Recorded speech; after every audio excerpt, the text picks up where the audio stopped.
Today I'm showing you how to properly use the groomer's helper during dog grooming. And I'm also sharing the latest dog bite I got on my hand because one small mistake can change everything. For those who don't know me, I'm Elizabeth Jenn, professional dog groomer since 2010. Recently I had a really bad dog bite that actually put me out of work for a good week. And I want to explain to you how that happened. And I want to explain to you how to use the groomer's helper and how that can help you not get bites. But also, I was using the groomer's helper and I was bit just the same.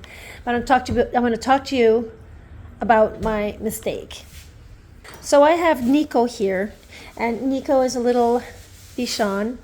He likes to bite when I do his feet and nails. So I started shaving him because he's just full of mats right now, and I'm just going to tie him to the groomer's helper, and I'm going to show you exactly how to set up your groomer's helper on the dog.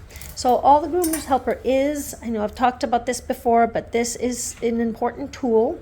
If you're not using muzzles, you can use this, or some people use cones. This is just my preferred way of preventing bites, but again, I have to explain to you guys how that happened. So I'm just going to take this one off here. This is the normal little loop thing here. And I'm going to put this one on. And I'm going to tie, making sure that you have at least a finger's width underneath so that they can breathe, right? You don't want that too tight, but you want it tight enough that they can't squirm out of there. The second part of the groomer's helper is this contraption here. It slides up and down. You tie it nice and tight to be sure it stays stable. You have a nice cord here with a little hook here, and all you do is you pull on that this little golden, I don't know what you call it, but anyhow, contraption thingamajiggy, and you just loosen it. And what this does is when you push it back, it tightens it. So I'm going to just loosen it. I'm going to tie him at the chin.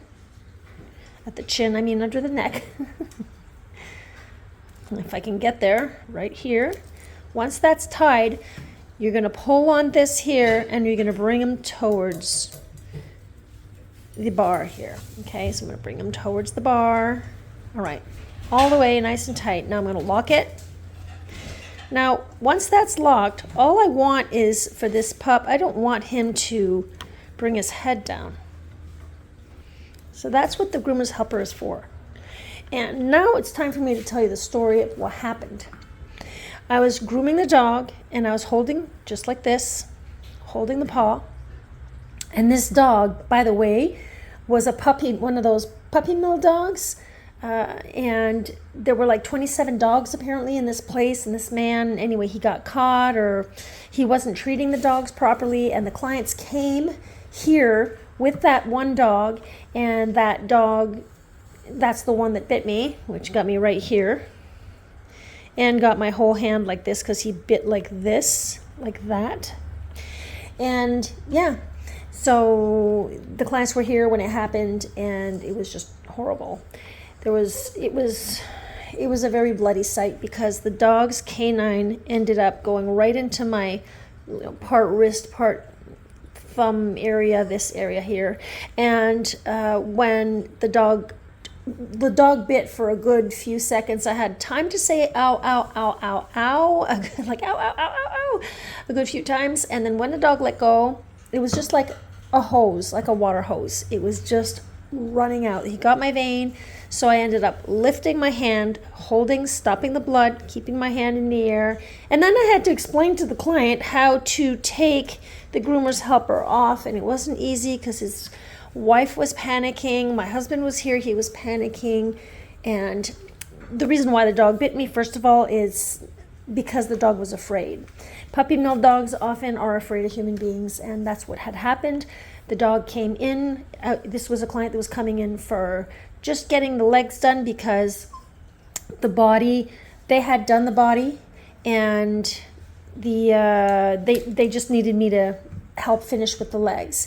And that's what happened. I did the 3 legs. When I got to the last one, my mistake Okay, this is the mistake. See how the dog, when you're holding the leg like this and then the dog pulls? That's what happened. I was holding on, and trying to get it done, and the dog pulled and brought my hand right to his mouth. And the groomer's helper is there for them to not bring their head down and bite down, or when you're using your scissors so that they don't get hurt. And this does not hurt them, by the way. It's just a lead here. When they pull, it's pulling from the back of the head. There's no choking going on. If the dog is uncomfortable for any reason where they'll be thrashing around or something like that, I would advise taking the groomer's helper off. You still don't want them to get hurt. So I'm just going to show you here. Let's see how he reacts. He's not usually happy with me doing his legs. So he kind of fights me. So my mistake was I allowed him, the other dog, to pull the paw right to the mouth. So see, if I didn't have the groomer's helper right now, I wouldn't be able to do these legs at all. See? Now keeping the leg away from the dog.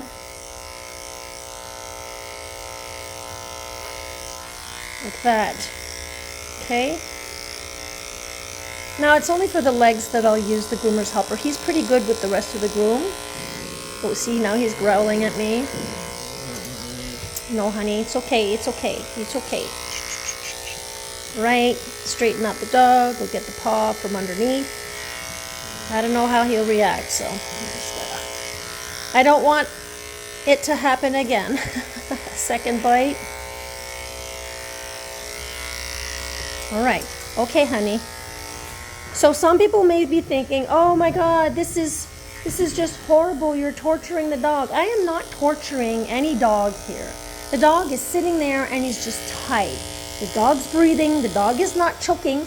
The dog is fine. Okay? So I've seen someone mention, because I had talked about the groomer's helper, and this is for my safety and for their safety. If we leave the dog like this, the dog's going to get sick, okay? The dog will not be well. It'll mat up, cause infections, and no, it's not the way to go. So this dog needs to get done. And the only way to get it done with this dog is by tying them. I could easily put a muzzle, but muzzles often I find they just fight with their feet and they try to take the muzzle off. So I find that this is one of the best ways. Their faces are free from the muzzle, and I can work with the dog this way. So he's not thrashing around right now. All he's doing is kind of pulling. He doesn't want me to do this. Now he didn't have his bath yet. That's why I'm shaving him down, because he's got some mats. And I'm going to put him in the bath as soon. Okay. You know, because of that bite, I'm still having, he's growling at me. What you growling at? Because of that bite, I'm still having some flashbacks. Right. And again, my mistake was, see how he's pulling and he keeps pulling my hand towards his face? That's my mistake. When they're pulling too much, you gotta kind of let it go. You try to do it, let it go, start over. Okay, all right. So now I'll try to do the back feet here. He's pretty matted up. So see how he can't turn his head? And there are different reasons, of course. I don't want him turning his head. I don't want him turning his head because I don't want him to, well, of course I don't want him to bite me. And I do not want him to, I'm going to change blades, it's getting hot. I do not want him to get cut. This is my responsibility here to keep the dog safe. And it's my responsibility to keep, keep myself safe. Oh. Okay, honey. It's all good. I'm gonna do under his feet. We're gonna do his feetsies and do his nails while I got him on the helper, and then I'll have to give him his bath. Let's see how this goes. All right, so always have a second check, third check, because that, just to be sure that it doesn't get loose. So once again, why am I having trouble with my clipper here? Okay, so I'm gonna clip the toes here, see how he reacts. See, his head's just staying over there. I think it's more, it's more of his front feet that he doesn't want me to touch. I don't know. We shall see. Now this is a 30 blade for the feet, of course, and I'm shaving his body with a 7 blade. If the knot mats are too tight, he can go in with a 10 blade, and that'll be even better for, because if you can't get behind the mat with the 7 blade, you don't want it to be pulling. Now we're going to try, sorry, I have a hair. Let's try your feet here. So if he pulls, I'm just gonna let it slip out. I don't want to make the same mistake twice. I'm gonna let his foot just slip right out. Because to tell you the truth, I've seen that happen before, where I was holding the foot and then the dog brings the foot towards his mouth, and then it's like, I was thinking, you know, I gotta let go. Sometimes you're so concentrated while you're working, and you're okay, hon. You're all good, honey. Nico, you're okay. I know you don't like this. Let's do the other paw.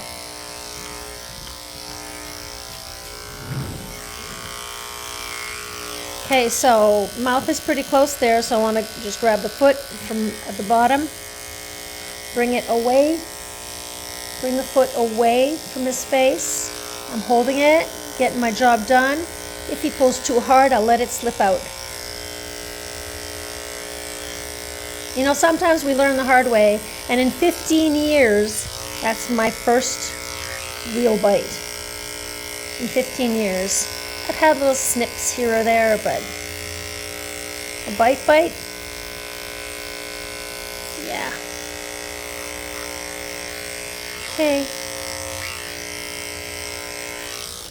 Now I'm thinking of using this little clipper here. Can you show me your foot again? I like this one because I can get right. I can dig with this one. See, he's got some matting going on in there. I really like this little clipper here. See? You have some there too, honey. I'm going to do his nails now. He hasn't tried to snap yet.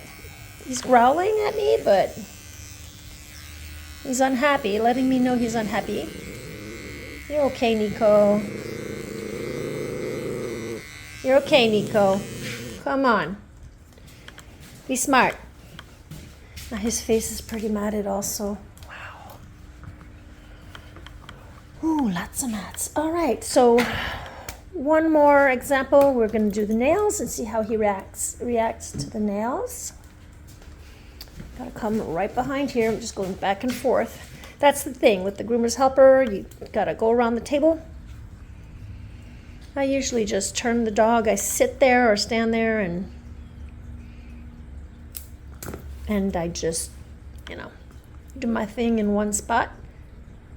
Some groomers like to do the walk around. He's being good. You being good boy? Not happy with me. He's not happy with me. Oh, he has an extra little toe here. Oh, those aren't easy to get in there. Aw, these aren't easy. When they're too tight like that, just a little. I like to go in with kitty nippers. That's fine, just a little. I just wanted to take a little curve out. Okay. 1, 2, 3,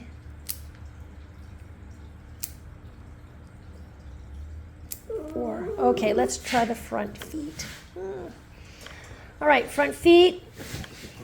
Okay, I think he's gonna fight me more.